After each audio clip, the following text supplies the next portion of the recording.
So, I'm an atheist, and my best friend at the moment is someone I talk to very frequently online via Skype and other fabulous technologies like smartphones. So, she's a young earth creationist, very involved in church, goes to Bible study twice a week, Sunday and Wednesday service. I haven't asked her about her particular domination. I don't believe it's Pentecostal or Baptist or anything terribly fancy, but it's very a literalist. We get this. Here's a very interesting thing that I'm not sure everybody on YouTube fully grasps about young earth creationists.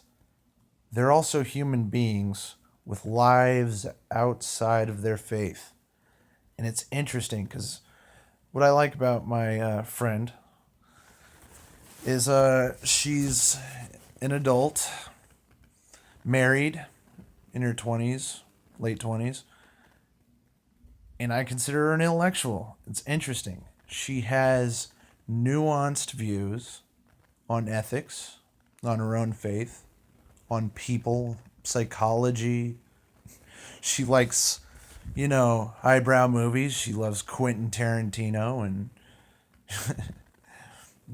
watches cartoons, reads the internet, is critical of the news. But her faith is her faith, raised with it. And she knows I'm an atheist. I haven't lied to her about it or avoided the topic. And when our rambling discussions inevitably turn towards our religion, I speak to her as if I didn't reject her principles. Because even though it's all bullshit to me, because she's more than happy to talk shit about Catholics or Muslims in the very basic sense that normal people do, because fascinatingly enough, she's a normal person. But she listens to me and takes me seriously when I talk about her faith. The fascinating thing about her is she's willing to let some things slide. Because what I've discussed with her earlier today was, who are we to question the mind of God? How do we take the Bible literally when we don't even necessarily speak God's language? The one I threw at her is, and that she actually goes along with and is not threatened by in the least, this idea that the 6 literal days. Well, since until the earth was finished, there was no such thing as a day. We measure a day in our world by a 24-hour period measured specifically by the space-time situation of our planet, where it is in our solar system in relation to our sun. You know. And she's perfectly willing to give, well, literal day is, she doesn't need it. She says something about the time. She quoted some passage, not chapter and verse, because she hasn't read the whole Bible. Neither have I, but we've both read probably more than the average person interested. That God's time is different, and that is not only that, but God is a timeless, spaceless being. Who are we to say what a day is to God? And as we moved along, discovered she doesn't believe in evolution. I fully believe that's because she hasn't read any fucking thing about it or listened to anybody talk about it. And I explained to her, well, first of all, another thing is, why does creation have to start with Adam? Because one thing that she finds fascinating about me as an atheist is that I am willing to say, my position is not that there is no God, but that there's absolutely no reason to suspect that there is one. There's just insufficient evidence. Insufficient evidence. So I said, well, because, we rambled and we moved from topic to topic very fast, like people like us do. And at some point, I said, dinosaurs and all that. Well, she's not the kind of creationist who's going to show up at that shitty ass museum and say, well, of course people rode dinosaurs. Because I said to her, well, what if God started giving a shit when he made people and he made people 100,000 years ago and that the whole dinosaur things happened before? That doesn't discount any of the Bible. It doesn't. And then I told her, just because the earth is, what, 4 point something odd billion years, or, oh, God, I don't know. It always changes. I think it was like 4.7 when I was a kid, and it's shortened a little bit since then. It was at 4. It's 4. It's about 4. 4.1. Anyway, I said, well, that doesn't necessarily refute the Bible, because not only I'm willing to put myself in her shoes, but with my logic. I said, because oh yes, at one point she said, well, the New Testament, the Gospels were written by the apostles. I said, no, they were not. And she said, yes, they were. And I said, well, look, no, they weren't. They were written at least 40, 50 years after the fact. Now I said, well, no, hold on. Don't take offense to that. Don't take that personally, because they were written based on the oral tradition started by the apostles. Of course, I don't know that either, but I was just granting that because I was trying to pique her interest and put some question marks in her mind, and that was my only goal. Please take your position seriously and subject it to a little scientific method. Allow me to challenge your findings. And I said, but hold on, don't take that seriously. Just because the apostles didn't directly write it doesn't mean it's not true. Doesn't discount anything about it. I just said they didn't write it. And I said, because I want you to know your facts. They didn't write it. They were not direct eyewitness accounts. She started throwing around interesting Bible verses. The other day, she was, doing the whole pitching Jesus is an interesting guy thing. Well, she wasn't directly pitching it. It was indirect.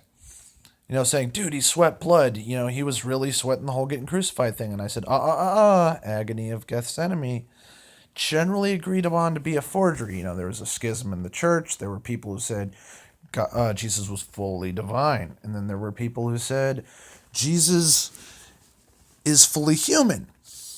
And I guess eventually they decided he had a dual nature. He was both fully human and fully divine. And what kind of helped the fully divine people meet them halfway was the agony of Gethsemane, which was argued to have been just put right in so that they could quote it and say, hey, look, let's meet halfway. And I said, I don't know that for sure, but I'm pretty sure that makes more sense. Because I also told her the whole Pentecostal thing, the handling of snakes, and you won't fear poison. Bullshit. That one's pretty clearly a forgery. I mean, God, I really wish I could quote my facts, but nobody's ever gone out and discredited anybody who said, look, the whole Pentecostal thing's bullshit. It's forgery. It was tacked on. And I told her, look, these things were copied and copied and copied. And I said, one thing you really got to let go of if you want to be taken seriously as both a religious person and a skeptic. And she's a skeptic. That's an awesome thing about her. She has skeptical tendencies. As a smart person, she's not hopeless. She's not a hopeless, mentally deficient retard. She's not. And I don't believe hardly any religious people are. Of course they exist. They're all over the place. I used to live in Texas. But they're a lot more rare than you'd think. Whenever they all gather at a Tea Party rally, you're like, oh, holy shit, there's a lot of these fuckers. But, they're pretty spread out. And I just wanted her to challenge her position. And I said, look, Noah's Ark. Can't take it seriously. And she's like, well, miracles, they didn't have to eat, they didn't shit, whatever. And I was like, fine. You know what? If God does make miracles, then you could sell all of Noah's Ark on a continuous miracle, okay? If I'm going to meet her halfway, I have to give her that most fucking ridiculous story. But I see how it's fascinating because I'm engaging her in this non-personal, non-aggressive conversation, atheist to young earth creationist. Holy shit. I loved every minute of it. And this conversation went on for an hour with us both laughing. And I guess there's a point to what I'm saying here is, holy shit, we can communicate jovially, not just seriously or respectfully in a debate. No, we can communicate as, equals friends, interested parties. And let me tell you before I go, since this video is getting long, where did I stump her? She is a pro-life, anti-abortion, young earth creationist, conservative Republican with a southern accent.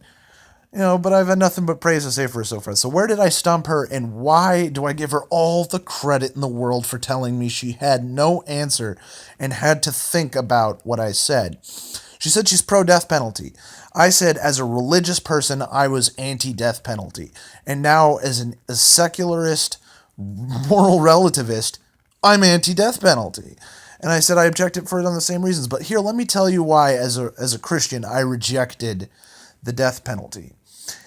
Thou shalt not kill, mortal sin, go to hell. You're going to hell if you murder somebody, or say, child rapist. We want to give death penalty to some of these people. And she said, fuck them, because she'd used the quote, kill them all, let God sort them out before. And I was like, okay. And then she said we should have the right to legally sentence people to death. And I said, you can't do both. You just can't. Because listen to me here. You can't say thou shalt not kill and then say both these things. I said, listen to me.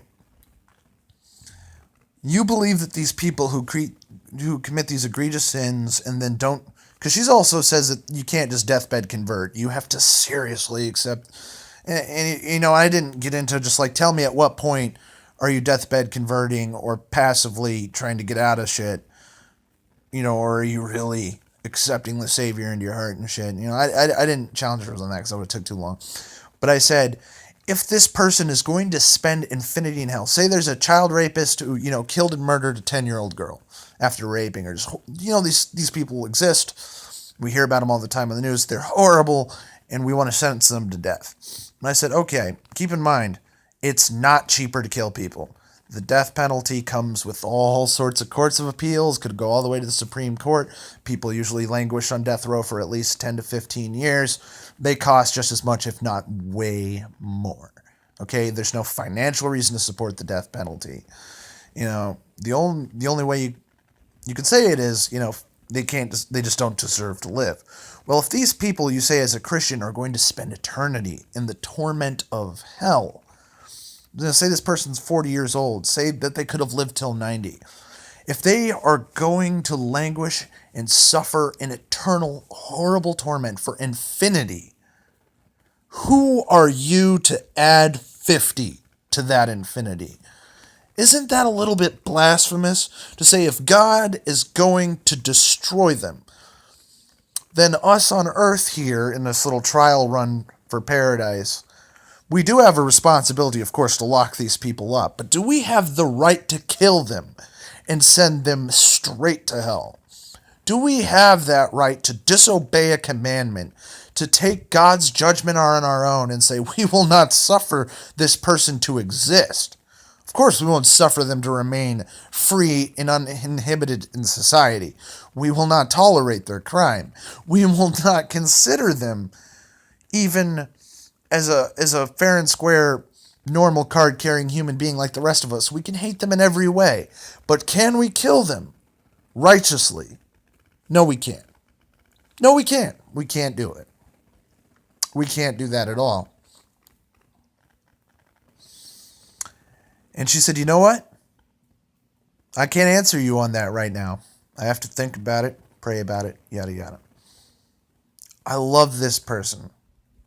I love this Southern Kentucky fried, young earth creationist person. She's beautiful, nice, kind, fascinating. I share so many interests with her: movies, music, books, stories, cartoons, everything. There's only one simple, ultimately meaningless thing that separates me from her: Christianity versus secular agnostic atheism. It's so great that she could compare her religion in a conversation, be compared to a Catholic or a Muslim or Pentecostal or something. And she'll say, well, I don't fucking believe what they think. And then I'll say, well, me, it makes no fucking difference to me. I don't swing with any of it.